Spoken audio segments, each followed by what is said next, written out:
বন্ধুরা দেখো আজকে বানাবো মাখা সন্দেশ। ঘরেই বানিয়ে নিলাম। দেখো প্রথমে 2 প্যাকেট দুধ নিয়েছি, 500 1 লিটার। দুধটাকে ভালো করে আগে ফুটিয়ে নিচ্ছি।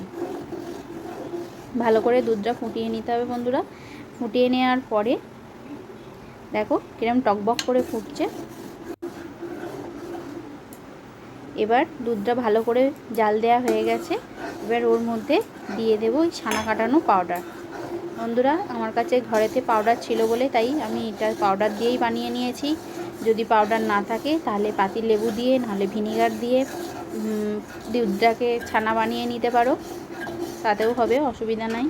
দেখো আমার ছানা কাটানো হয়ে গেছে। এবার আমি একটা ছাঁকনির মধ্যে ছানাগুলোকে তুলে নিয়ে ভালো করে জল ঝরিয়ে নিতে হবে।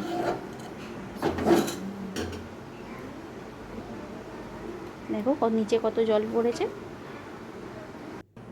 দেখো এবার ছাঁকনি থেকে জল ঝরে গেছে। আমি একটা থালার মধ্যে নিয়ে নিয়েছি। দেখো জল ঝরানোর পরে কেমন ঝুড়ো ঝুড়ো মতো হয়েছে। হালকা একটু গরম থাকবে যাতে হাত দিতে পারবে সেরকম অবস্থাতে আমি চিনি নিলাম। চিনি নিয়ে ভালো করে ওর সাথে আগে মাখিয়ে নেব। ভালো করে চটকে চটকে মাখিয়ে নিতে হবে।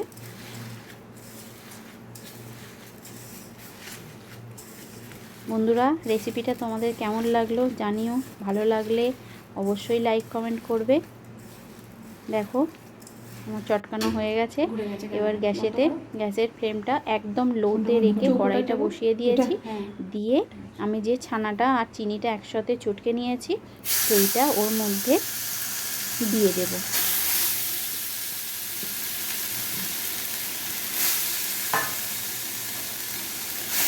দিয়ে এবার বন্ধুরা এটা খুন্তি নিলে হবে না, খুন্তি নিলে ঠিক হবে না। এরকম হাতা নিয়ে হাতার পিছন দিয়ে চেপে চেপে এটা করতে হবে যাতে স্মুথ হয়, সন্দেশটা খেতে খুব ভালো লাগে।